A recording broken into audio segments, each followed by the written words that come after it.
Tere kõigile!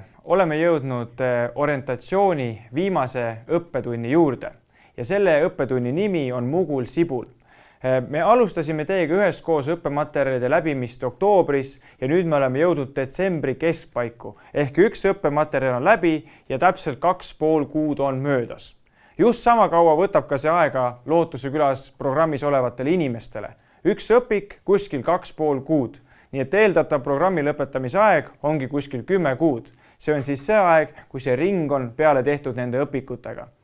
Tänane õppetund on väga huvitav, selle nimi on Mugul Sibul ja mul on ka ühe näitena ka võetud üks sibul kaasa. Ja mida see meile tähendab, eriti kui sõltlastele inimestele? Siis sõltlased on enda ümber pannud siuksed kaitsekihid ja me räägime nendest kaitsekihtidest just rohkem. Ja kui sa hakkad samamoodi sibulat niimoodi lahti koorima, sa võtad talt ühe kihi maha, no pole kõige hullem, natuke juba midagi on tunda.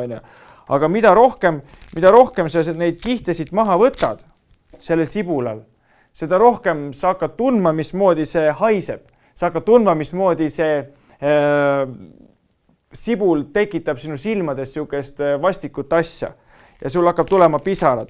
Nii et see inimene, kes on sõltuvuses, tema on enda ümber pannud täpselt samamoodi igasugused kaitsekihid ja võib-olla alguses ta ei tundugi nii vastik ja halb olevat, aga mida lähemale sa inimesele saad just läbi nende kaitsekihtide asjade, seda rohkem sa tegelikult näed, mismoodi see sõltuvus on inimest ennast mürgitanud.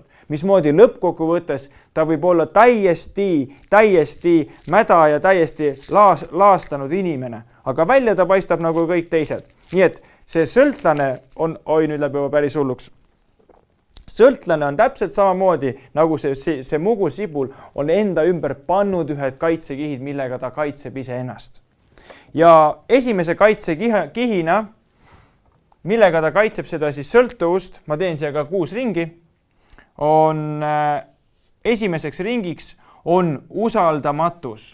1, 2, 3, 4, 5 ja 6.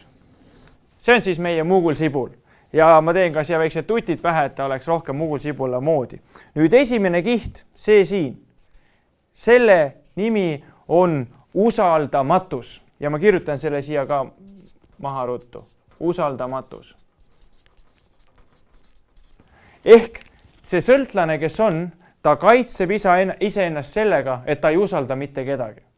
Ta on oma aastate jooksul, kui ta on olnud sõltuvuses, ta on isegi nii palju tarvitanud, et ta ei tunne enam mitte midagi.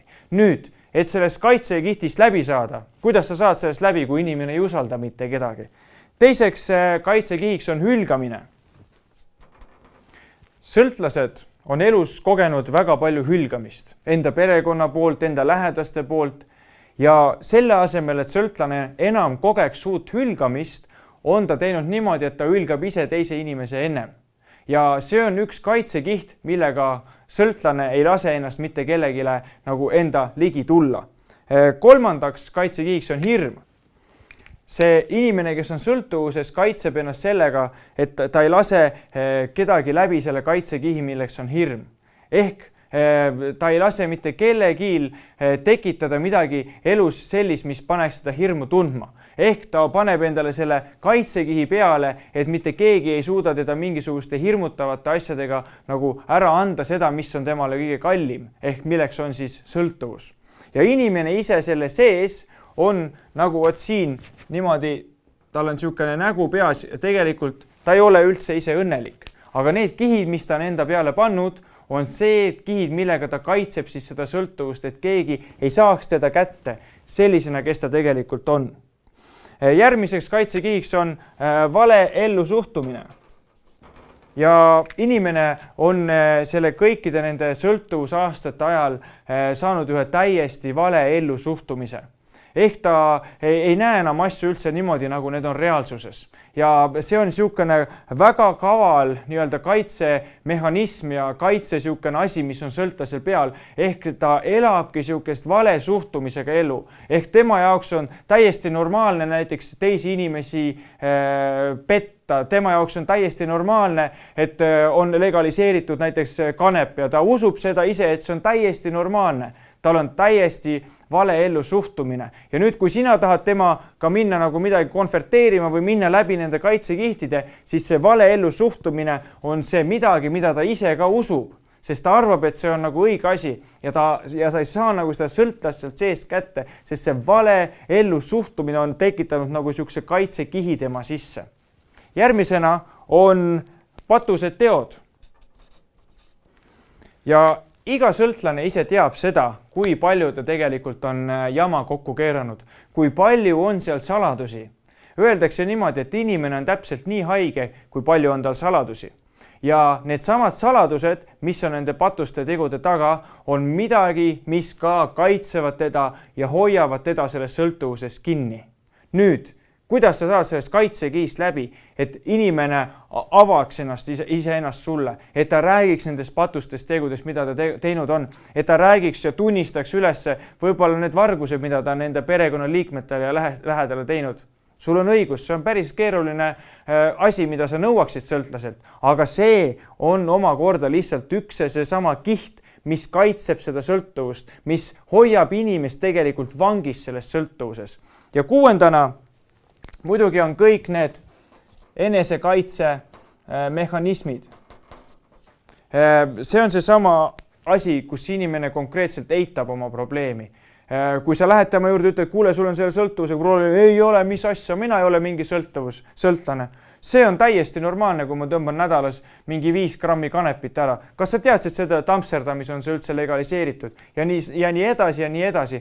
Ehk sellele sõltlasele endale tundub see, et ta on sõltuvuses just täiesti normaalne ja hea asi.